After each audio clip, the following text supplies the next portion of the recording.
So hi guys welcome back to my channel. और जैसा कि मैंने कहा था कि स्कूल मॉर्निंग के जब हो जाएंगे तब से हम रोज़ ब्लॉगिंग करेंगे। एंड मेरी स्टडी क्या चल रही है, मैंने नोट्स अपने किस तरह बनाए हैं और ये सारी चीज़ें हम डिस्कस करेंगे। तो इसके पहले मैंने जो पॉलिटी के नोट्स बनाए थे तो उसका मैं थोड़ा सा तरीका डिस्कस किया था, तो जिसको आप लोगों ने बहुत पसंद किया है और आप लोगों ने क्वेश्चन भी उसके नीचे डाले, मुझे सजेस्ट भी किया। तो आज मैं आपको अपनी ज्योग्राफी के जो नोट्स बनाए हैं मैंने वो दिखाने वाली हूँ। और सिर्फ ये बेसिक है, अभी मैंने से शुरुआत ही की है और अभी मैंने एक टॉपिक भी ख़त्म नहीं किया कर पाया है, क्योंकि ऑब्वियसली स्कूल रहता है। फिर मतलब जितना टाइम होता है 1-1.5 घंटा टाइम मुझे मिलता है, फिर मुझे ब्रेक लेना पड़ता है। सो फिलहाल अब मॉर्निंग स्कूल हो चुका है तो थोड़ा टाइम जो है वो 12:30 के बाद मेरे पास खूब रहता है। सो मे बी अब मैं स्टडी अपनी अच्छे से कर पाऊँ और उसके लिए टाइम निकाल पाऊँ। सो आपको दिखाती हूँ मैंने ज्योग्राफी नोट्स कैसे बनाए हुए हैं और जो मेरा टॉपिक है वो है वायुमंडल। सो देखते हैं, और मैंने फिगर भी बनाया हुआ है, तो आप भी मेरी तरह अपने नोट्स जो है वो बना सकते हैं। आप मुझे फॉलो भी कर सकते हैं, कमेंट भी कर सकते हैं अगर कुछ पूछना चाहते हैं स्टडी रिलेटेड, जॉब से रिलेटेड है। मेरे जियोग्राफिक नोट्स यहाँ पे मैंने अपने वायुमंडल पे जो टॉपिक वो डिसाइड किया था। तो पहले मैंने लिख लिया संगठन की, जो वायुमंडल में संगठन में क्या होता है, तो गैसें होती, धूलकण होती और जलवाष्प, ये हमारा शामिल होता है। फिर यहाँ पे मैंने गैसों का परसेंटेज लिख लिया, जैसे सबसे ज़्यादा जो होती है वो नाइट्रोजन होती है, फिर ऑक्सीजन होती है, उसके बाद आर्गन होती है। ये नाइट्रोजन वाला बहुत पूछा जाता है, ठीक है। तो ये जैसे ऑक्सीजन हो गया 20.9 लिखा है, तो यहाँ पे 21% भी लिख सकते हैं इसको। फिर वायुमंडल में ये लिख दिया कि पृथ्वी होती है, यहाँ पे सघन विरल, फिर इसको ही वायु, जो पृथ्वी में कुछ गैसों, धूलकण और जलवाष्प होती है उसको ही वायुमंडल बोलते हैं। फिर यहाँ पे मैंने जो हमारी गैसें हैं उनके काम लिख दिए, जैसे कि N2 क्या होती है, कम सक्रिय गैस है, अमीनो अम्ल के निर्माण में भाग लेती है, प्रोटीन के निर्माण में उपयोगी होती है, वृद्धि के लिए उपयोगी होती है। ऐसे मैंने ऑक्सीजन के बारे में लिख दिया कि जीवनदायिनी है, दहन के लिए आवश्यक है। और फिर हमने CO2 वाले यानी कि कार्बन डाइऑक्साइड के बारे में लिख लिया, प्रमुख ग्रीन हाउस जो गैस है वो CO2 ही है।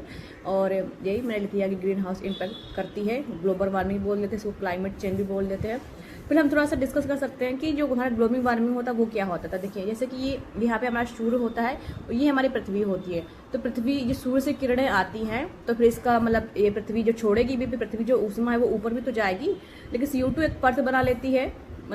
तो उस फिर जब ये परत बन जाती है तो क्या हो जाता है कि जो पृथ्वी की ऊष्मा है ये हमारी ऊपर तक नहीं जा पाती है, तो इसको हम बोलते हैं ग्रीन हाउस जो इफेक्ट होता है या ग्लोबल वार्मिंग बोलते हैं। तो प्रमुख जो गैस है वो CO2 है। फिर हम नेक्स्ट देखते हैं। फिर मैंने यहाँ पे लिख लिया कि वायुमंडल का जो संगठन है उसमें मतलब एक गैस है धूलकण और जलवाष्प। तो मैंने यहाँ पे धूलकण के बारे में लिख लिया कि समस्त सूक्ष्म कण और ठोस कण होते हैं वो धूलकण में ही आते हैं, जैसे मिट्टी, धुआं, नमक, राख, पराग, ATC जो हो गया। फिर मैंने धूलकणों की भूमिका लिख ली कि आर्द्रता ग्राही नाभिक के रूप में कार्य करते हैं, यानी कि हाइड्रोस्कोपी जो न्यूक्लियस होते हैं उनके रूप में कार्य करते हैं और वर्षा के लिए उपयोगी होते हैं, ठीक है। ये जो पॉइंट था, जैसे कि मैंने सिविल की प्रिपरेशन नहीं की थी तो मुझे ये बड़ा पॉइंट थोड़ा नहीं पता था कि मैंने वनडे एग्जाम की प्रिपरेशन की थी।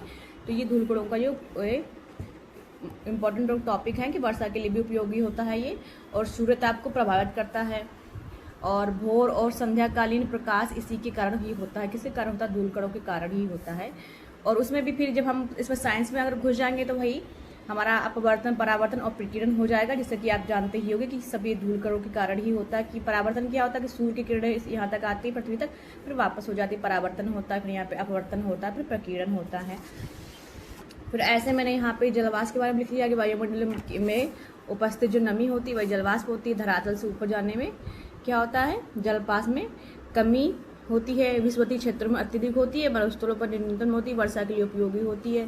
मौसम में निर्धारण भी जलवाष्प करती है, चक्रवातों के निर्माण में आवश्यक होती है, फिर जलवाष्प, ग्रीन हाउस इफेक्ट। और अभी मुझे वायुमंडल की संरचना जो है वो अभी बाकी नोट्स जो है वो बनाने हैं। इस तरह से मैं अपने नोट्स बना रही हूँ और बहुत कम टाइम मिल पाता है, पर ठीक है, मुझे जितना ही टाइम मिलता है थोड़ी देर के, आधा घंटे के लिए, तो मैं उतने में ही पढ़ लेती हूँ। तो अगर कोई पढ़ना चाहता है तो उसके लिए टाइम निकल ही आता है, वो अपने लिए टाइम निकाल ही पाता है। वो लोग बोलते हैं कि नहीं मेरे पास टाइम नहीं है, इनफैक्ट जिनके पास जॉब नहीं है और बोलते हैं मेरे पास टाइम नहीं है या फिर क्या पढ़े कैसे पढ़े। तो भाई देखिए, पढ़ने का कोई रूल रेगुलेशन नियम नहीं होता है, आपका जब मन करे आप तब पढ़िए। सो ऐसे आप लोग भी अपनी पढ़ाई करते रहें और सरकारी नौकरी आपको मिले और आपकी मेहनत जो है वो रंग लाए। मिलेंगे जल्दी नेक्स्ट वीडियो में नेक्स्ट ब्लॉग के साथ। कमेंट आपको ज़रूर करने हैं।